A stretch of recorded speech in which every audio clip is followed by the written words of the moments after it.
Amen to the singing. Thank you for singing out. Thank you for leading us, Rick. We're thankful for each and every one of you.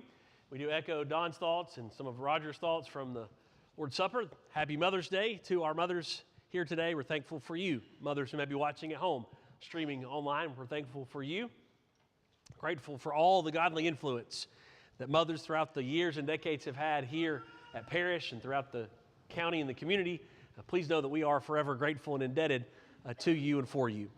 We also are here with you if it happens to be a bit of a difficult day, whether that's because of a miscarriage and loss or infertility, or if that's because of the death of your mother or the death of a child, if you are a mother, or perhaps just a strained relationship with a mother. We also want to be here with you and walk with you through those difficult emotions if you need us to. And we are delighted to be able to do that as the children of God together in His body. We're going to be in Matthew 15 in just a moment. Matthew 15.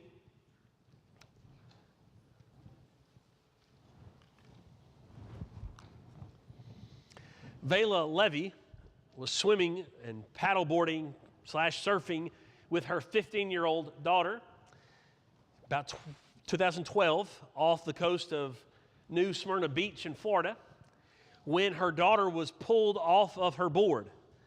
She was pulled into the water by a shark, bit her ankle. The daughter was able to climb back on the board relatively quickly, and then not long after that she was pulled again off of her board and fully submerged, pulled off the board and fully under the water. And so Vela began to assist and help and try to rescue her daughter. She was eventually able to pull her up by the shoulders and the arms and to get her onto her own board. Soon other surfers were able to come assist and keep the shark away, and they got her to the beach, got her to an ambulance. She was able to undergo surgery. Everything ended up being fine after she recovered. You hear that story, and in some ways it's a bit of an extreme reaction in that she was able to dive into the water and pull her up by her arms and put her on her own board. That's a set of extreme actions, and yet they're also completely expected reactions by a mother. As extreme or crazy of a set of circumstances as that would have been in the moment, we would also simply describe it as a mom doing what moms do, taking care of her child.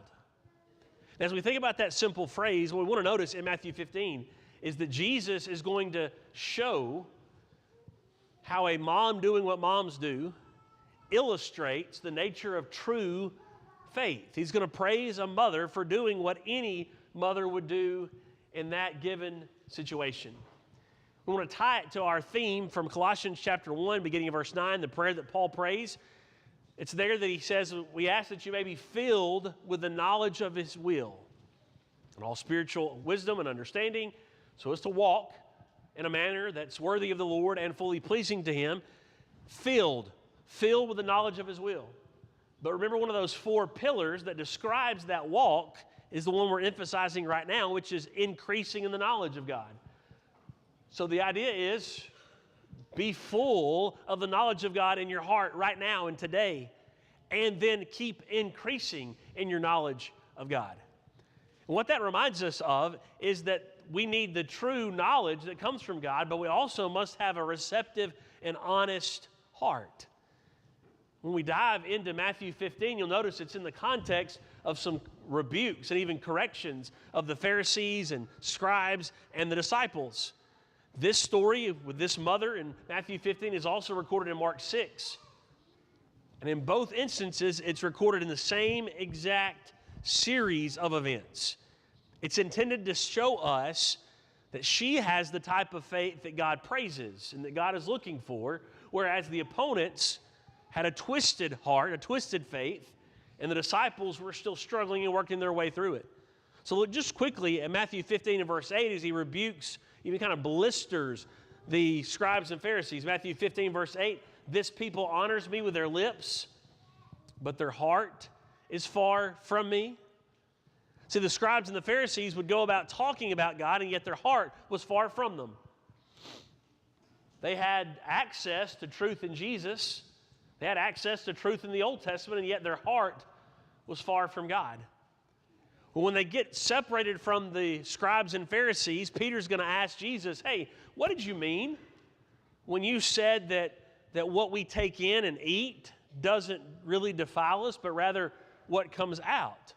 Listen to what Jesus says, Matthew 15, beginning of verse 16. Are you also still without understanding? Do you not see that whatever goes into the mouth passes into the stomach and then is expelled, but what comes out of the mouth proceeds from the heart, and this defiles a person? So what we say, how we live outwardly, comes from the heart. And the disciples are still wrestling with what Jesus means. The scribes and the Pharisees have never gotten it. What you find in this mother is an example of true knowledge. It's truth about Jesus and about God, and it's found in an honest and true heart. You take a deceived or a hardened heart and you expose it to the truth, and if it's not malleable and open, then it'll rarely give in to that truth. It won't penetrate that hard heart. Or you take false knowledge, things that are untrue, that are presented as if they're true, and you expose them to an honest, open heart.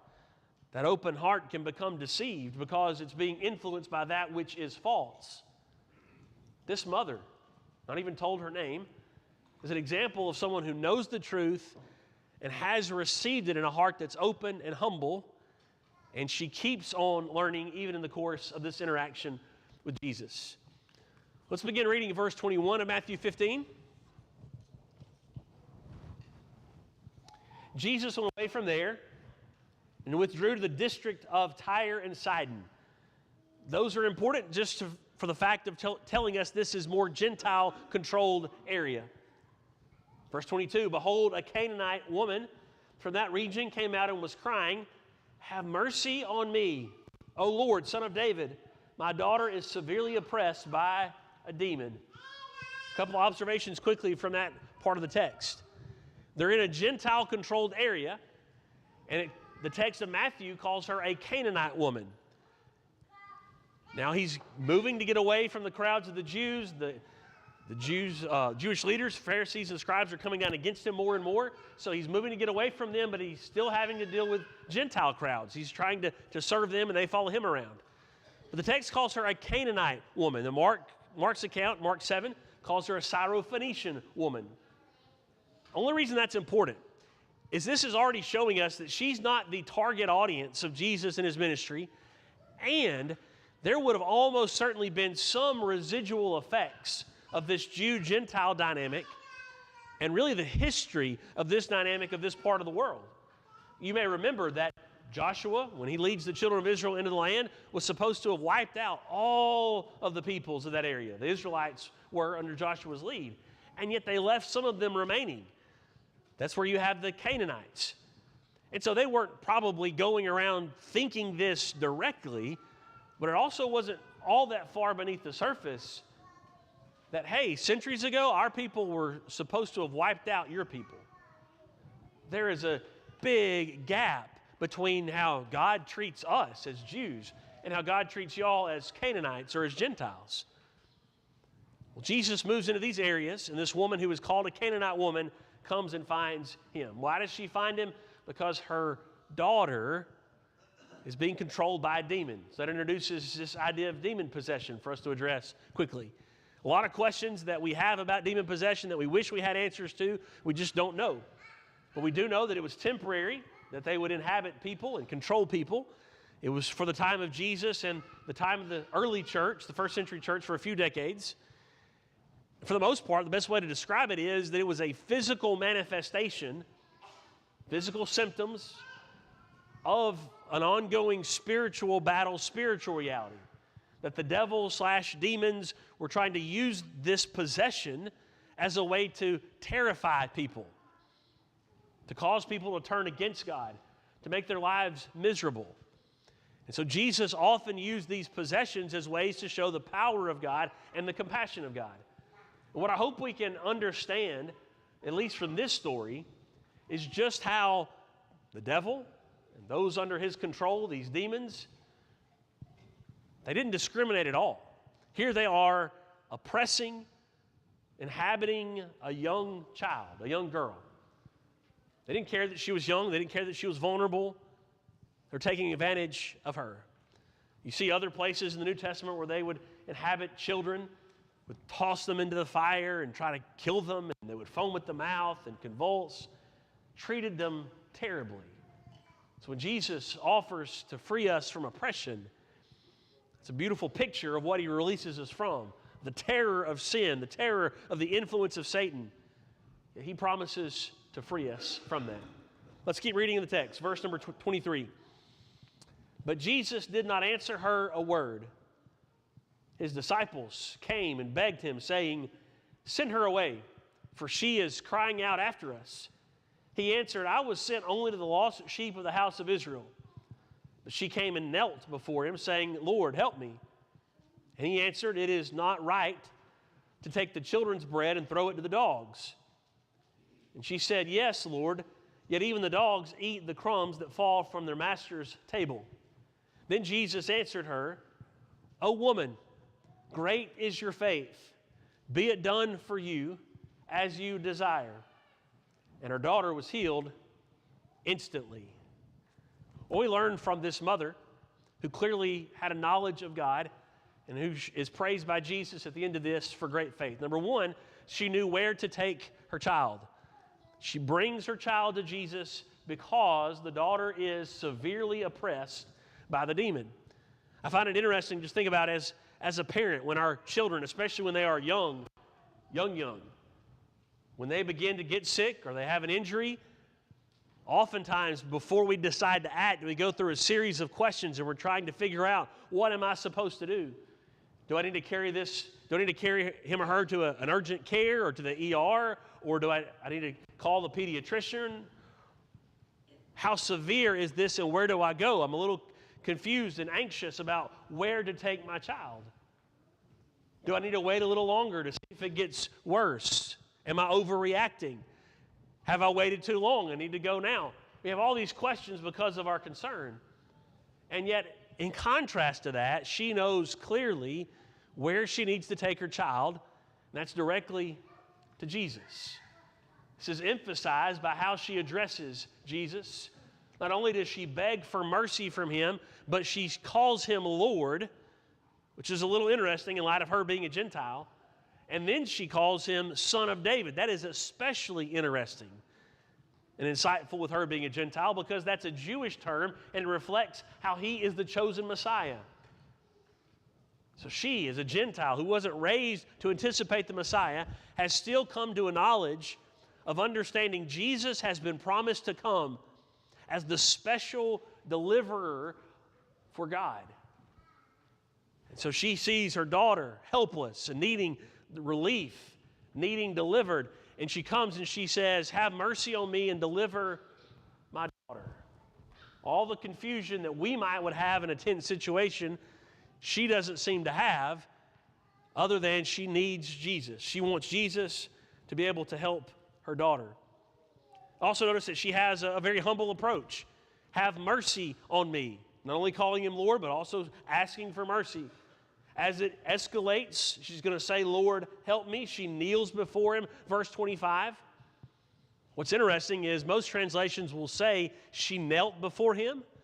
But if you've got the New King James or the King James, you might notice that it actually uses the word worship, because it is the Greek word for worship, the primary word for worship, to kneel down in devotion. She's approaching him knowing he is the only one who can help. So in that way, she's bold and confident. And yet she's also approaching him with utter humility, knowing he is the Lord of all, knowing that she is this Gentile and he has this Jewish background and Jewish mission. We're going to face a lot of situations as parents where at the face value, we don't necessarily know exactly what to do. Generations always change. We as parents are having to face things that our parents never faced, and our children are having to face things that we never faced as children.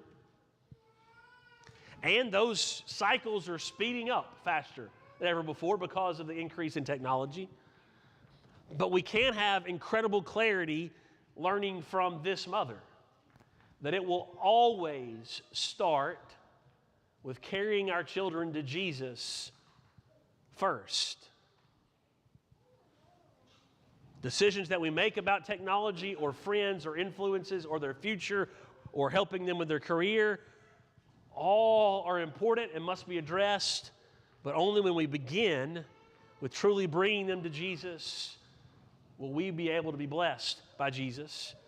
Jesus would say just a few chapters later, Matthew 19, verse 14, "Let the little children come to me, and do not hinder them, for to such belongs the kingdom of heaven." There's an innocence and a trusting faith within children. And if we squelch that, if we stand in the way of that being activated, then now we have a lot of consequences ahead of us in the future.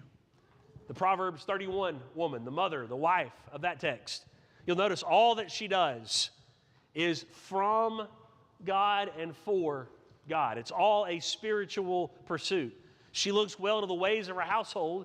She does not eat the bread of idleness. Her children rise up and call her blessed. Her husband also, he praises her. Many women have done excellently, but you surpass them all.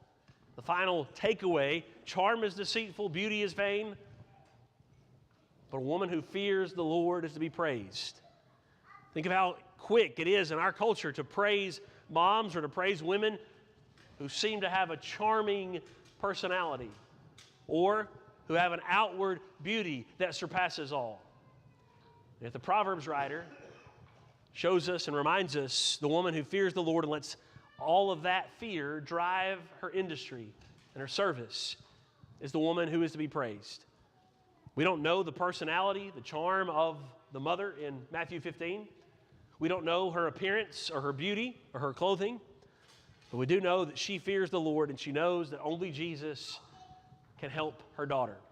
But second, she also knew her knowledge of the truth drove her to then be persistent. She was constant in coming to Jesus. You see this in the Greek text when you look at the original time that she begins to speak, verse 22, she was crying. It's called the imperfect tense. It's ongoing action. She kept on crying out. It was in the past, a story, but it was ongoing within that story. She knew how to be persistent. She kept being persistent when Jesus was silent. She didn't hear his silence and then turn around and say, well, I guess he's not hearing me, I'm going to stop. Now notice next, this is where we really see Jesus' point in this passage. The disciples don't handle Jesus' silence as well as she does. So his disciples said, verse 23, they came up and begged him, saying, send her away, for she's crying out after us. You've got a mom who's begging for Jesus to help her daughter. And you've got the disciples begging for her to be sent away. Now, there is some open room in the text that potentially they're saying, Jesus, go ahead and heal the daughter and get her out of here. But there's also room for them to have said, get her out of here because she's not one of us. We don't know exactly what they meant about that, but we do know they're being annoyed by her constant cries, and yet she keeps on crying. But that's exactly why Jesus uses her as this example, because they need to see what true faith looks like in action. So she's persistent. She keeps on crying out. When Jesus is silent, she keeps on crying out. When the disciples speak out against her, she keeps on crying out. Verse 25, after Jesus says, I was sent to the lost sheep of the house of Israel, she gets even closer and cries out for help. Now, what Jesus says initially might almost sound like he's defending the disciples, because he says, we came to save the Jews. There's some truthfulness behind that statement. When Paul would talk about the gospel, Romans chapter 1, verse number 16, I'm not ashamed of the gospel. It's the power of God for salvation to everyone who believes, to the Jew first, and also to the Greek. That's the order that the gospel came. That's the order of Jesus' mission, to serve the Jews first, and then that mission would then spread to the Gentiles and thus all the world. It is a universal gospel. But Jesus' mission was pinpoint and specific at the time to go serve the Gentiles, to serve the Jews. Well, she's still persistent even after hearing Jesus give her that answer. So what he says in return sparks her even further. He says it's not right to take the children's bread and throw it to the dogs. He says if it's one or the other, it's not right to distract me from my mission toward the Jews to then turn my attention to y'all, the Gentiles. Well, she's still persistent. And her answer is going to spark what true faith looks like because she understood what Jesus was saying. She's bold. She's accepting the truth. She doesn't argue with Jesus.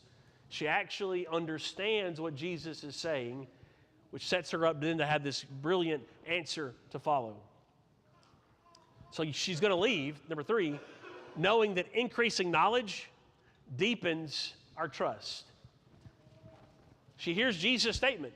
Don't you know that I came to save the Jews first? And instead of arguing back, she understands his example about the children and the dogs, and she has this brilliant statement that says, but even the dogs get to eat the crumbs that fall from the master's table. Her answer reflects that she knows the truth about Jesus' power, and about the power of God to deliver her daughter. 2 profound aspects to her statement. Number 1, that even the smallest of crumbs from Jesus have great power. But number 2, her statement reflects that she's not asking for the Jews to be ignored, that the children still get fed when the Gentiles get the crumbs, as it were. The Jews still get to hear about Jesus, and here she is, if I can just have a little bit that falls from the table, no one misses out. So that shows how deeply she understood the nature of God's power and Christ's compassion to save and to serve. So when you contrast her with the scribes and the Pharisees earlier in the chapter, they're using their words and their speech to enforce traditions in such a way that will cast out people, cut off people. Yet she has an understanding of the gospel that says, I get that everyone has an opportunity to hear and to know and to be blessed by the gospel. You take the disciples, and their words reflect how, hey, we should get her to go on because she's too loud. She's annoying us. And yet her words reveal she trusts fully in the power and the compassion of God. See, they both, the categories of the scribes and Pharisees and the disciples, had a limited view of God's mercy.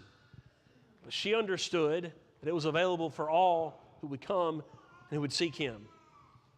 Romans 10:17 we're familiar with. Faith comes by hearing, hearing by the word of Christ.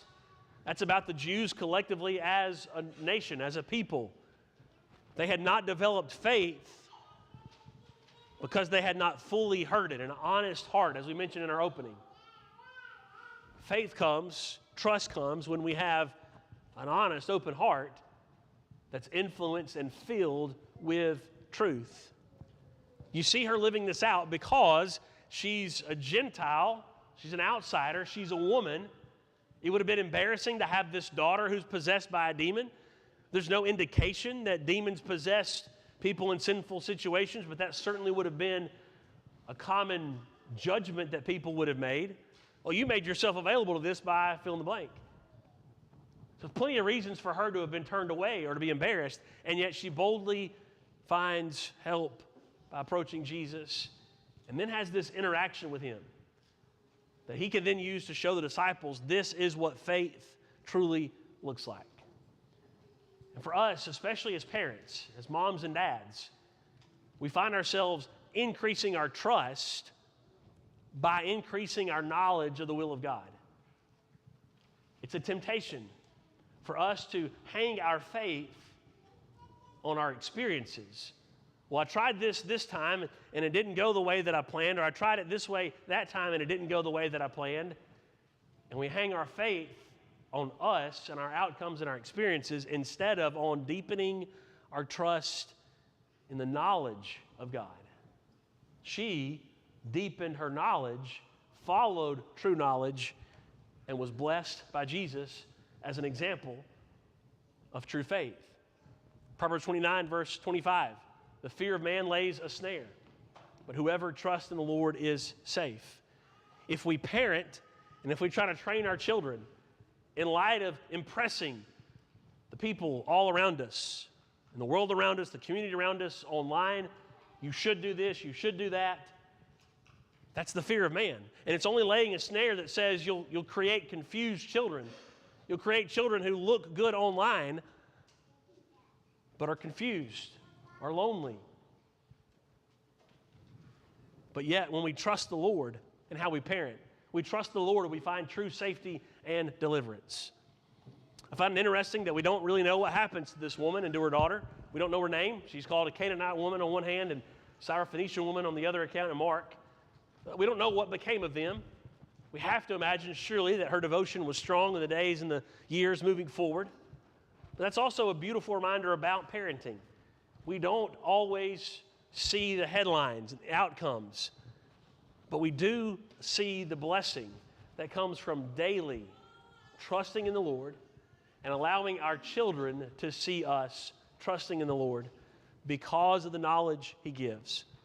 When we're filled with that knowledge, and that knowledge drives us to the feet of Jesus. This morning, if you need to come to Him, if you need to put Him on in baptism for the forgiveness of your sins, let today be the day you make that decision.